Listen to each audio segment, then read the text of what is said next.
You know those moments at work when your boss insists on doing things by the book, no matter how unreasonable it sounds? Well, what if someone actually did exactly that, followed every rule, every policy, every demand until the entire system collapsed under its own weight? That's exactly what happened to me. And trust me, you won't believe how far I took it. Hi, my name is Rachel Miller. Back in 2019, I worked for a mid-sized marketing agency in Chicago.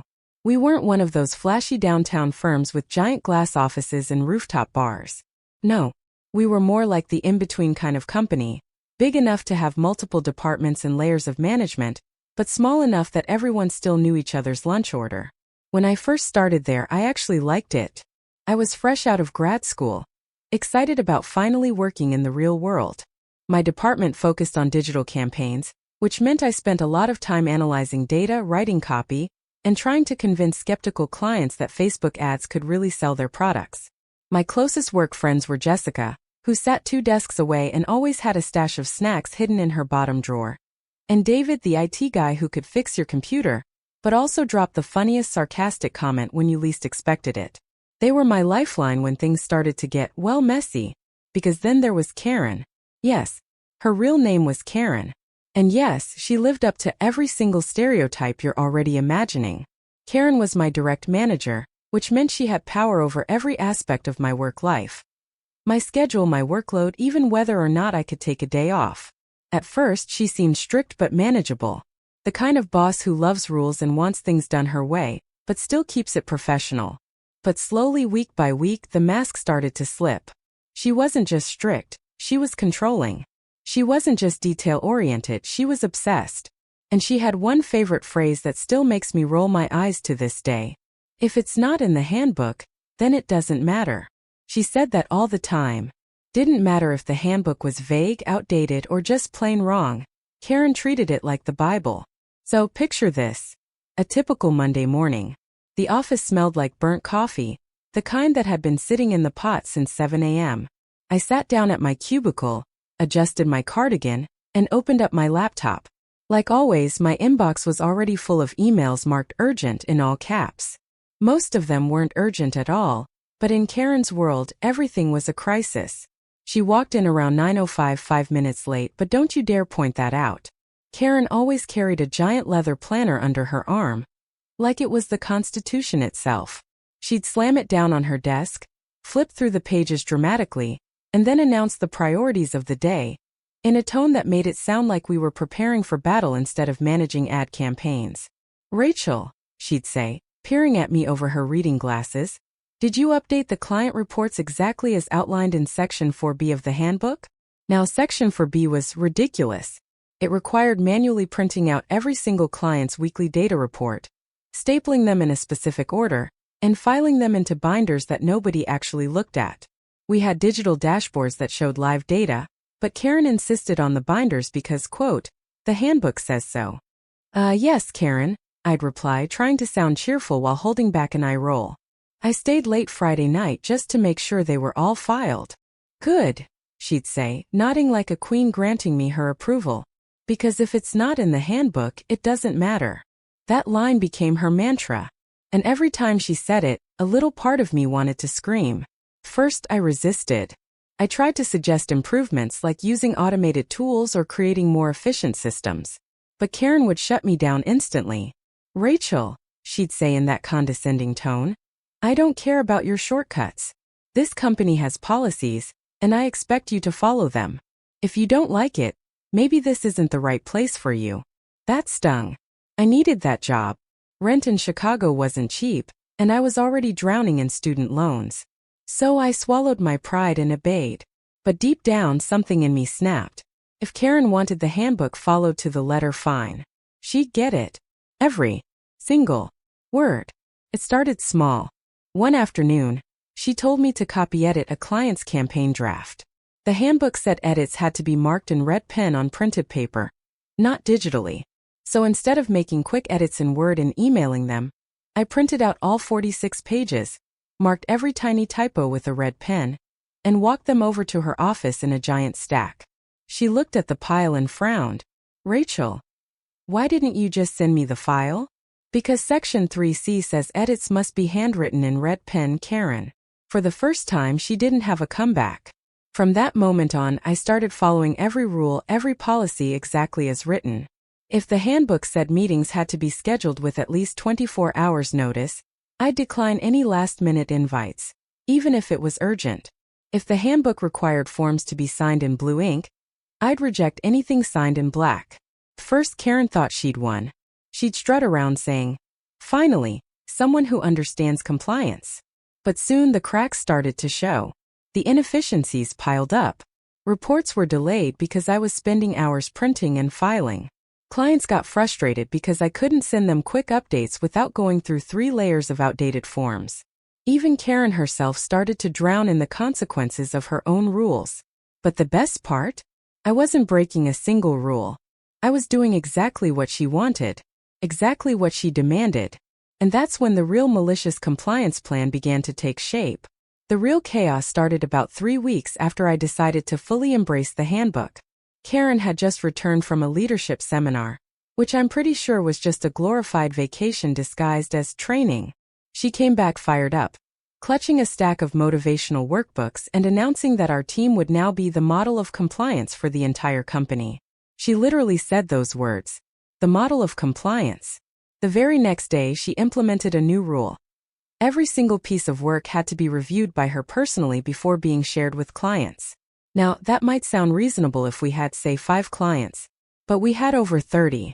Each client had weekly reports, monthly strategy decks, and ongoing campaign edits. Normally, my team could handle the workload because we divided tasks and used digital systems to speed things up. But now, everything bottlenecked at Karen's desk. And because I was still following the handbook to the letter, I made sure every submission was documented, printed, signed, and delivered by hand. I even logged the time of delivery, as required by Section 6A. Karen's office quickly turned into a paper avalanche.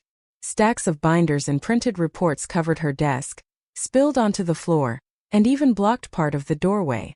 At one point, David, the IT guy, walked by and muttered, "Looks like a Staples exploded in there."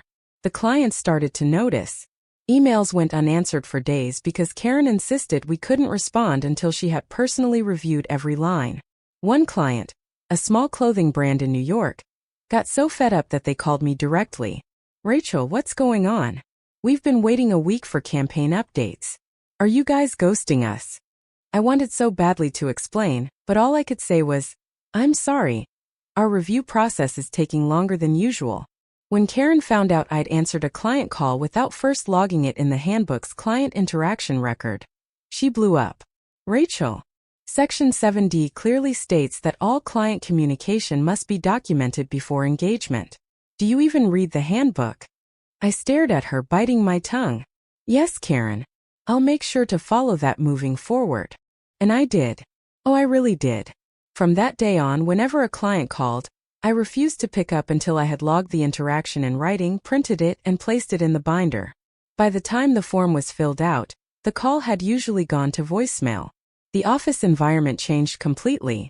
What used to be a fast-paced, creative workplace turned into something that felt like a DMV. Jessica, my desk neighbor, whispered to me one afternoon, "I feel like I'm losing brain cells every time I file one of these pointless forms." "I know," I said, smirking. "But hey, it's in the handbook." She gave me a look. Half annoyed, half amused. She didn't know the full extent of what I was doing yet, but she suspected. Even David in IT noticed the slowdown. "Rachel, you guys used to send me 1 or 2 requests a week. Now I'm getting 10 forms a day asking for printer ink and password resets. Did Karen lose her mind?" I just shrugged. "It's protocol." Of course, Karen tried to keep her cool. She strutted around the office with her planner like nothing was wrong, insisting that everything was running more smoothly than ever. But the cracks in her confidence were obvious. Her hair was messier. Her coffee cup refills got more frequent. She started snapping at people in meetings, accusing us of being sloppy or uncommitted to compliance. Then came the big quarterly presentation. Karen insisted on reviewing every slide, every bullet point, every image. Normally, our deck would take a day to put together. This time, with all the handbook steps, it took 5 days. By the time we were done, the slides looked outdated. Some data was already a week old. And when we finally presented it to the executive board, The clients were unimpressed. One exec even asked, "Why are these numbers from last month?" Karen stammered, trying to explain, but I could see the sweat forming on her forehead. And I sat there quietly satisfied, because everything that went wrong wasn't because I was slacking. Oh no, I was doing exactly what she told me to do. The breaking point came on a Friday afternoon. Karen called a team meeting and announced that moving forward, we were required to fill out daily compliance reports. Basically paperwork documenting how we had followed every section of the handbook throughout the day. Jessica raised her hand. "Karen, do you mean in addition to the weekly compliance forms we already file?" "Yes," Karen said firmly. "This will keep us accountable. If it's not in the handbook, it doesn't matter." That was it. The moment I knew I had her cornered. Because you see, the handbook was over 300 pages long. And it was full of outdated, contradictory, and borderline ridiculous policies. If she wanted compliance, then compliance she would get, to the maximum. That weekend, I stayed up late at my apartment, reading the handbook cover to cover. I highlighted every rule, every obscure requirement, every line that could cause trouble if followed literally. And I made a plan. Next week, Karen's empire of rules was going to implode. Monday morning, I walked into the office armed with a fresh stack of sticky notes, highlighters, and the most dangerous weapon of all, knowledge. Knowledge of every absurd, outdated, and contradictory rule buried in that monstrous handbook. Karen strutted in at 9:05 as always, clutching her planner like it was the Holy Grail. She called us all together for a compliance check-in. That's when I made my move. "Karen," I said sweetly, "I noticed that Section 9F says all reports must be printed in duplicate and stored in separate binders, one for on-site and one for off-site storage. Do we have an off-site location set up?" Her eyes widened. "Off-site?" "Yes," I continued, pulling out the highlighted handbook page.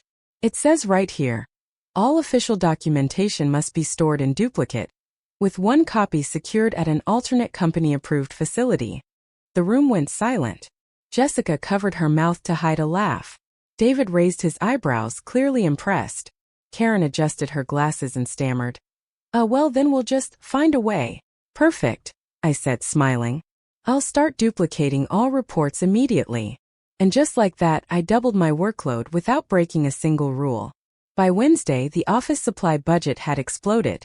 I was printing hundreds of extra pages, buying extra binders, and requesting off-site storage approval from the facilities department.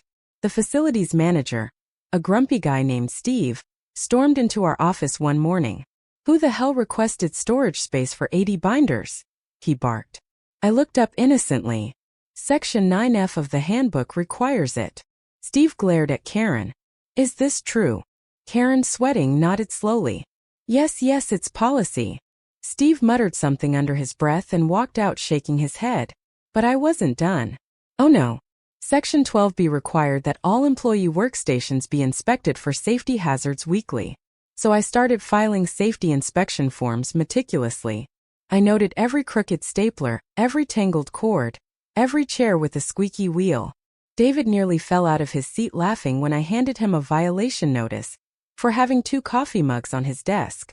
"Are you serious?" he whispered. "Section 12B. I replied, keeping a straight face. Karen had no choice but to back me up.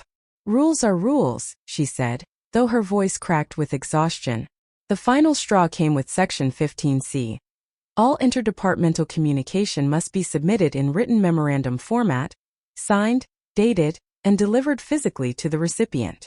I stopped sending emails. Instead, I typed out formal memos, printed them, signed them, and walked them to each department head personally. It sometimes took hours just to get one question answered. By Friday, the entire office was paralyzed. Projects stalled, clients were furious, and Karen's desk looked like a recycling center had exploded on it. Jessica leaned over to me at her cubicle and whispered, "Rachel, you're a genius. This place is eating itself alive." I grinned. "I'm just following the handbook." Karen tried to hold it together, but the pressure was too much. She snapped at Steve from facilities, argued with HR about the mounting storage costs, and even yelled at Jessica for laughing during a compliance meeting. At one point, I overheard her on the phone with upper management, her voice frantic. "I don't understand what's happening. Everything's falling apart, but my team is." They're following the rules. Exactly. The beauty of malicious compliance is that it leaves no fingerprints. On paper, I was the perfect employee, thorough, detail-oriented, committed to policy. In reality, I was dismantling her empire one rule at a time. The explosion, metaphorically speaking, came during a client call. Karen had insisted on leading the presentation herself, but because of all the outdated processes, half the data was missing and the visuals looked like something from 2005. The client, a major tech company, was not amused. "This is unacceptable," the executive said sharply. "We can't work with a team that's this disorganized." Karen turned pale. She tried to blame us, but when the exec asked, "Why are you still using binders and memos in 2019?" she had no answer. By the time the call ended, our entire team sat in stunned silence. Karen buried her face in her hands. And me? I just sat back, folded my arms, and thought, checkmate. The Monday after that disastrous client call, the atmosphere in the office felt different. People were whispering more. Doors that were usually left open were now shut tight. Even the air smelled tense, like stale coffee and panic. Around 10 a.m., Karen summoned us to the conference room. She looked pale, her blazer wrinkled, and her hair, usually styled to perfection, hung limp around her face. "Corporate will be conducting an audit of our department," she announced, her voice trembling. "They want to understand why client satisfaction has dropped so suddenly." Jessica leaned over and muttered just loud enough for me to hear, "Wonder how that's gonna go." I fought back a smirk. The audit begins. 2 days later, 3 executives from corporate showed up. Suits, stern expressions, clipboards, the works. They spent hours interviewing staff, reviewing processes, and observing the way our department operated. When it was my turn to be questioned, I played the role of the dutiful employee. "Rachel," one of the executives asked, "can you explain why it takes 5 days to prepare a single client report?" "Well," I said innocently, opening the handbook I had brought with me. "Section 9F requires duplicate documentation, Section 12B requires weekly workstation safety inspections, and Section 15C requires all communication to be submitted in memorandum format. I'm simply following company policy." I slid the open handbook across the table. The executive glanced at it, frowned, and then looked at Karen. "Is this true?" Karen stammered. "Well, technically yes, but..." The exec cut her off. "So your team is wasting hundreds of hours on outdated rules because you insisted on literal compliance?" Karen's face turned beet red.